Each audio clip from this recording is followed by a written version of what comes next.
윤석열 대통령이 헌정사상 처음으로 내란 수괴 혐의로 고위공직자 범죄수사처에 의해 체포됐습니다.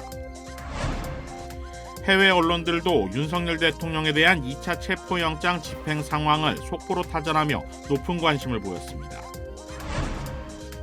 산불 발생 8일째, 현재까지 4만여 에이커가 소실된 가운데 이 시간에도 강한 바람으로 인해 곳곳에서 크고 작은 산불이 계속 발화하고 있습니다. 산불로 인해 엄청난 재산 피해가 발생한 가운데 이후 피해 주택과 사업체에 관련된 보상이 어떻게 이뤄질지가 관심입니다. 대형 산불 지역에 사기와 약탈 등 범죄가 기승을 부리고 있어 경찰이 각별한 주의를 당부했습니다.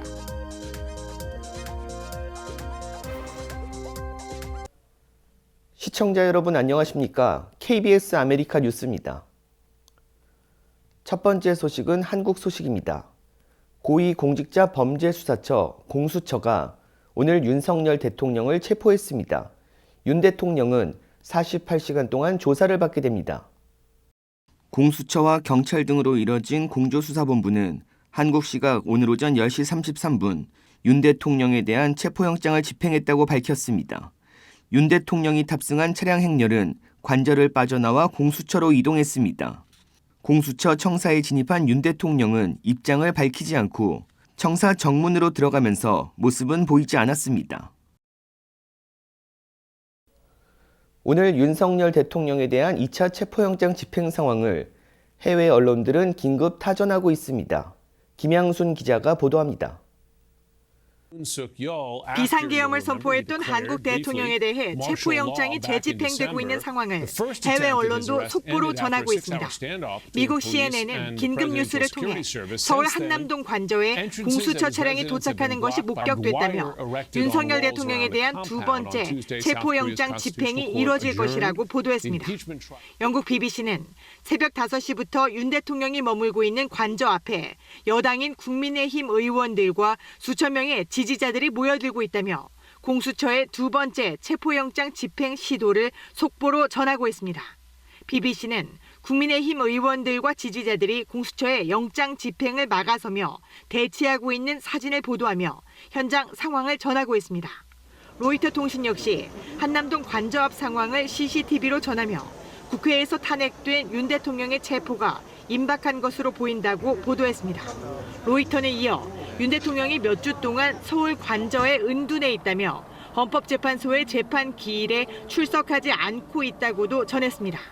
일본 NHK는 가장 이른 새벽 5시쯤 한국 언론을 인용해 오늘 새벽 4시 반부터 윤 대통령의 비상계엄 선포와 관련해 합동수사본부가 관저에 도착했다고 속보를 전했습니다.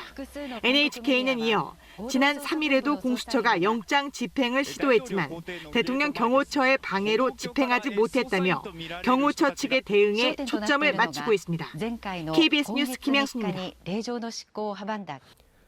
LA 카운티 일대에 발생한 초대형 산불로 인해 지금까지 불에 탄 면적이 4만 에이커를 넘어섰고 파손된 주택 건물도 12,000여 채에 달하고 있습니다. 두 곳의 대형 산불 외에 또 다른 지역에서 강풍으로 인한 산불 발화도 이어지고 있습니다. 윤범수 기자가 보도합니다. 산불 발생 8일째, 지금까지 소실 면적은 46,644에이커에 달하고 있습니다. 스퀘어 면적으로 63마일, 163km에 달하는 면적이 화마에 소실된 것으로 이는 샌프란시스코시보다 30% 이상이 더 넓고 뉴욕 센트럴파크 47개가 통째로 탄 것과 같은 엄청난 면적입니다. 이런 가운데 또 다른 지역에 산불도 발생했습니다. 어제 저녁 7시 15분쯤 벤츄라 카운티 옥스나드 지역에서 발생한 오토 산불이 현재까지 56에이커를 태웠는데 다행히 도심 진입 경로를 막으면서 더 큰 피해로 이어지진 않고 있습니다. 그 밖에 오늘 오후 리버사이드 지역에서 스카우트 산불, 해멧 지역에서 스톤 산불도 발생했습니다. 두 개의 산불 중 스톤 산불은 조기 진화됐고 스카우트 산불 역시 아직까지는 소실 면적이 2에이커에 그치고 있습니다. 이번 주 들어 각 지역 소방본부를 중심으로 주요 산불 피해 확산을 저지하는 동시에 진화율을 끌어올리고 있지만 아직 안심하기엔 이릅니다. 시속 70마일에 이르는 강한 산타에나 바람으로 인한 적색경보가 내일 오후 6시까지 발령된 상황입니다. 날씨가 심각해지는 정도에 따라 현재 17만여 명에 달하는 대피 인원이 더 늘어날 수도 있는 상황입니다. We have approximately 88,000 residents that are still under evacuation orders. And regarding evacuation warnings, we have approximately 84,800 residents that continue to be under warnings. There is a decrease in these numbers, but as our fire partners have stated, it is still very dangerous for the next 24 hours. 현재까지 진화율은 팰리세이즈 산불 17%, 이튼 산불 35%입니다. 허스트 산불의 경우 진화율이 97%에 이르고 있고 나머지 두 개 산불은 소실 면적이 크지 않은 만큼 결국 이 두 개의 대형 산불이 얼마나 빨리 잡히는가가 최대 관건이 될 것으로 보이며 그 고비는 오늘과 내일이 될 것으로 보입니다. KBS 뉴스 윤범수입니다. LA 지역을 덮친 산불로 막대한 인명과 재산 피해가 발생하고 있습니다. 주택과 사업체에 관련된 보상은 어떻게 이루어질지 관심이 높아지고 있는데요. 이우수 기자가 취재했습니다. 산불 발화 일주일 만에 피해 지역 거주민들의 재산 손실률은 눈덩이처럼 불어났습니다. 살고 있던 주택이 전소되고 삶의 터전이 됐던 사업장들이 불에 타 없어지면서 시민들은 생존의 위협을 받고 있는 상황입니다. 정부의 공식 집계는 아직 나오지 않았지만 기상 데이터 업체 어큐웨더에 따르면 산불로 인한 피해 금액은 최소 2,500억에서 2,750억 달러에 이르는 것으로 추산되고 있습니다. 피해 지역 거주민들의 대부분은 주택과 상업용 보험을 보유하고 있는 것으로 조사됐는데 보험금 지급 범위는 자신이 가입한 보험 상품의 약관에 따라 달라집니다. 대피 중 지출된 숙박비와 식대, 주택이나 사업체 안에 보관되어 있던 물품에 관련된 보상, 건물 자체에 대한 보험금이 별도로 책정되기 때문에 피해 사실을 잘 증빙하는 것이 보험금 지급 범위를 결정하게 됩니다. 보험 가입하신 분들은 힘들지만 대피하시면서 사진과 영수증 아니면 기타 자료를 잘 모아놓으시면 아주 요긴하게 쓰실 겁니다. 그러나 보험금 지급에는 상당한 시일이 걸릴 거라는 전망입니다. 재산 손실 규명 절차를 거친 뒤 지급이 이루어지는 시점까지 행정 절차에 소요되는 시간이 상당하기 때문입니다. 차근차근 장기간에 걸쳐서 커버 받도록 하는 거지 당장 내가 빨리 준비한다고 해서 바로 받는 건 아닙니다. 금융기관 웰스파고는 보험금이 지급되더라도 보험사들의 운영에 타격을 입힐 만큼의 손실은 없을 것으로 내다봤습니다. 그동안 재난 상황을 대비한 가격 정책을 펼쳐왔기 때문입니다. 보험금 지급 이외에 소송으로 인한 합의가 이뤄질지도 관심입니다. 오늘 LA 한인타운에서는 이튼 산불에 관련된 기자회견이 진행됐는데 피해자들의 전력 공급사 서던 캘리포니아 에디슨에 보상금을 청구할 수 있다는 내용이었습니다. 보험회사에서 받을 수 있는 금액은 따로 받으시고 그리고 우리는 그거에 대한 거는 보상은 우리가 지금 모인 게 아니고요. 우리는 에디슨한테 보상을 받는 게 목적입니다. 헨리 박 변호사는 어제 화재 전문 변호사 2명과 함께 법원에 소장을 제출했다고 밝혔습니다. 한인 커뮤니티 피해자들을 돕기 위한 것이 목적입니다. 한국어를 할 수 있는 변호사들이 있을 거고 그리고 거기에다가 추가로 화재로 전문으로만 한 변호사들이랑 같은 팀으로 해가지고 진행을 하는 거니까는 변호사 레프레젠테이션은 되게 좋을 것 같다고 생각을 합니다. 피고 측인 서던 캘리포니아 에디슨 측은 일부 보도에서 제기된 이튼 산불 책임론에 대해 자사의 장비가 불을 일으킨 정황이 없다는 입장을 내세우고 있습니다. 산불 관련 소송에 참여하는 다수의 법률 대리인들과 피고 측의 합의가 어떤 식으로 진행될지 관심이 집중되고 있는 이유입니다. 산불로 인한 주택 피해는 퍼시픽 팰리세이즈 5천여 채, 이튼 산불 7천여 채 등 모두 12,300여 채가 손실된 것으로 집계되고 있습니다. 이와 관련된 보험금 지급, 소송에 따른 합의금 역시 천문학적인 규모가 될 거라는 전망입니다. KBS 뉴스 이우수입니다. 대형 산불 지역에 사기와 약탈 등 범죄가 기승을 부리고 있어 경찰이 각별히 주의를 당부했습니다. LA 경찰국에 따르면 정부나 신뢰할 수 있는 기관에서 하는 것처럼 산불 복구와 관련된 구인 공고가 기승을 부리고 있습니다. 경찰은 이 같은 공고가 대개 사기이며 개인 정보를 탈취하기 위해 설계됐다고 지적했습니다. 사기범들이 소셜 시큐리티 번호, 은행 계좌 정보 등 민감한 정보를 요구하고 있어 절대 정보를 제공해선 안 된다는 것입니다. 또한 현장에서 시나 카운티 공무원을 사칭하며 다양한 긴급 서비스 제공을 위해 즉각적인 결제와 개인 정보를 요구하는 경우도 있다며 급하게 결정을 내리도록 분위기를 만들어 판단력을 떨어뜨린다고 설명했습니다. 또한 전화나 문자 메시지 사기도 주의해야 한다고 경찰은 설명했습니다. 특히 문자 메시지에 포함된 링크나 첨부 파일은 절대 클릭하면 안 된다고 강조했습니다. 경찰에 따르면 산불 피해 복구를 위한 기부를 요청하거나 피해 복구를 도와준다는 내용을 보내는 사기범들도 등장하고 있다며 정부 기관이나 보험 에이전트 등을 사칭해 개인 정보를 요구하고 있어 주의를 당부했습니다. 또한 사기범들은 기프트카드나 암호화폐 등 다양한 방식으로 지불할 수 있다고 안내하기도 하는데 합법적인 기관은 이러한 방식으로 결제를 요구하지 않는다고 경찰은 경고했습니다. 만약 기부를 생각한다면 직접 자선단체를 알아보거나 해당 단체가 합법적인지와 신뢰할 수 있는지 확인해 볼 필요가 있다고 강조했습니다. 한편 팰리세이즈와 이튼 등 산불 피해 지역에 약탈 등을 일삼는 용의자들이 체포되고 있습니다. 산불로 대피했던 주민이 집에 와 보니 문고리가 부서져 있고 절도 피해를 입어 막막한 심정을 더욱 깊게 만들고 있습니다. LA 경찰국은 팰리세이즈 산불 현장에서 이동 제한령 위반, 경찰과 소방관 사칭, 기물 파손 등 혐의로 14명을 체포했다고 밝혔습니다.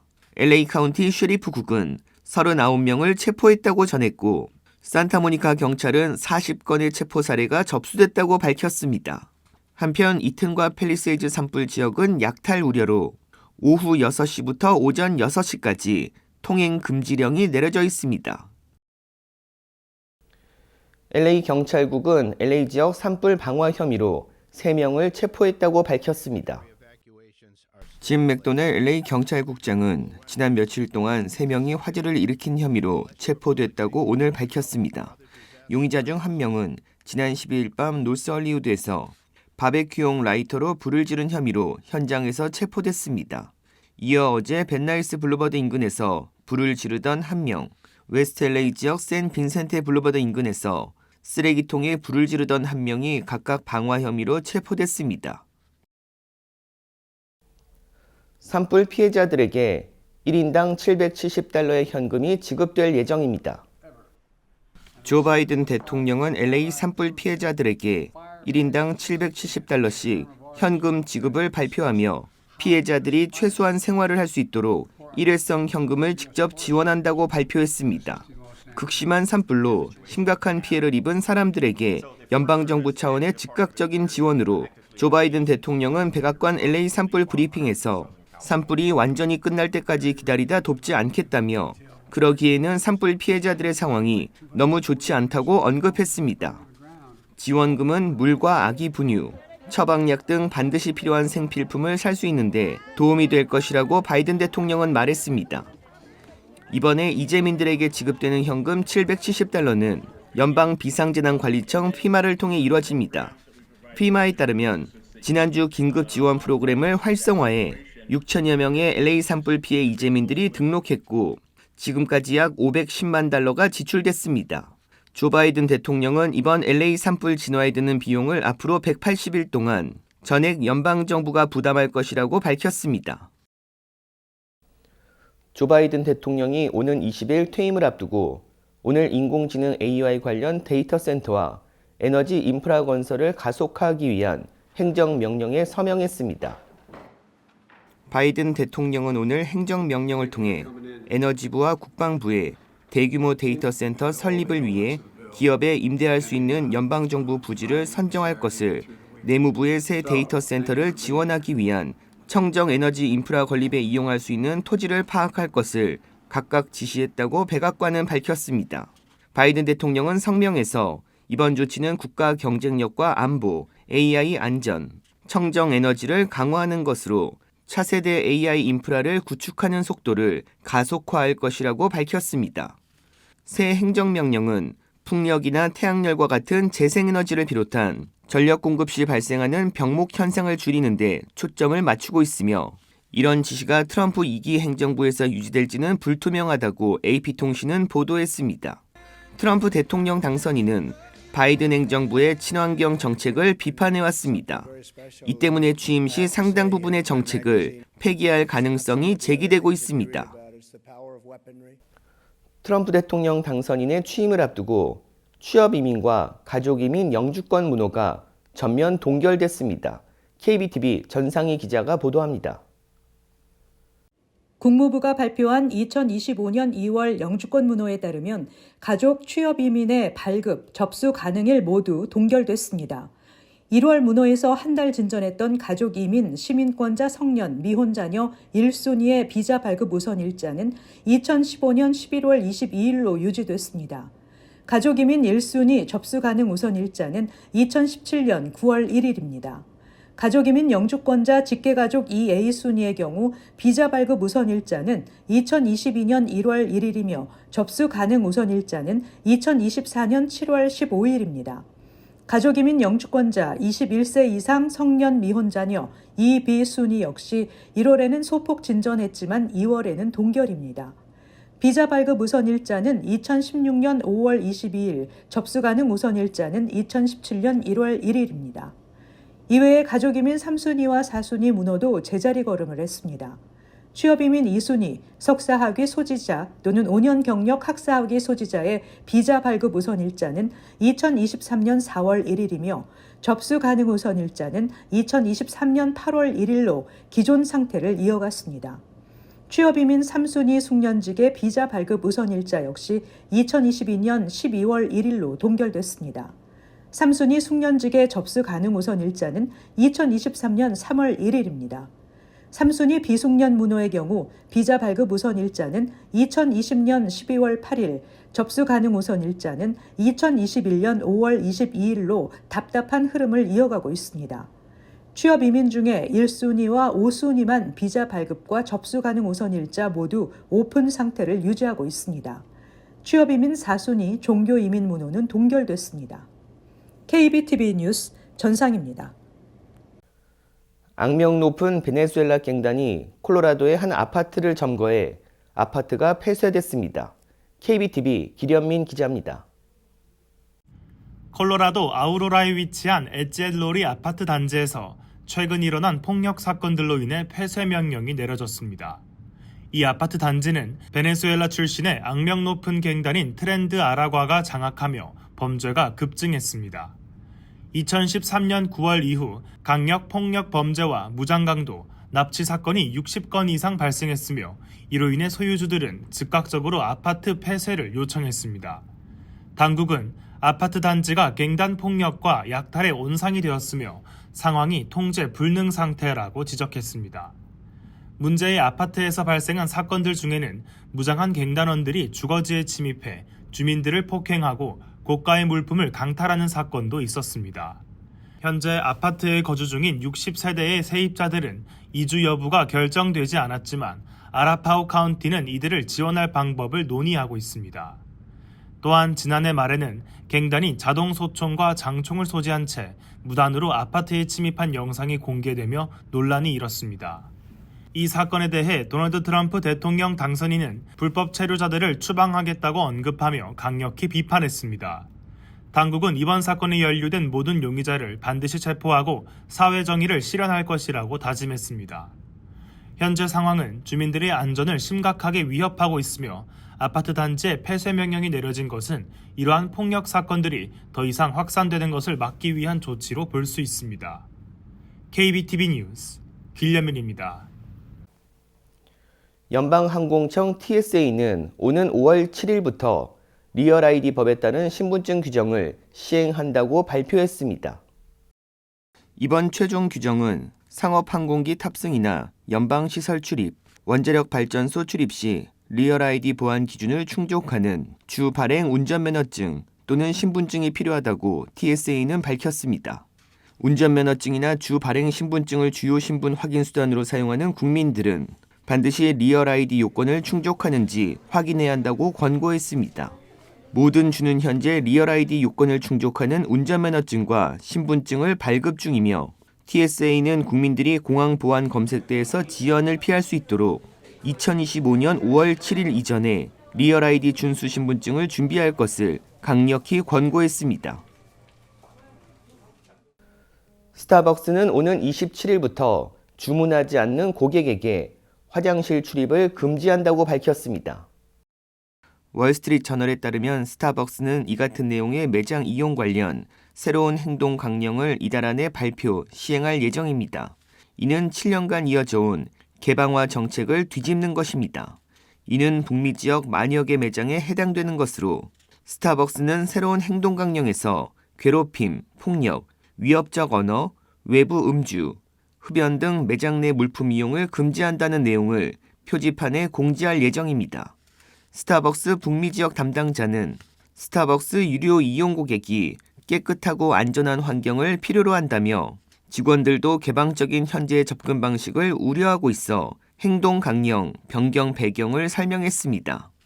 스타벅스는 지난 2018년 식음료 구매와 상관없이 화장실 이용을 허용해왔지만 고객들이 매장에 머물며 즐기던 문화가 사라지고 화장실을 이용하려는 사람들로만 채워져 있다는 불만의 목소리가 나오는 상황이었습니다.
KBS 아메리카 뉴스 마칩니다. 시청해 주셔서 고맙습니다.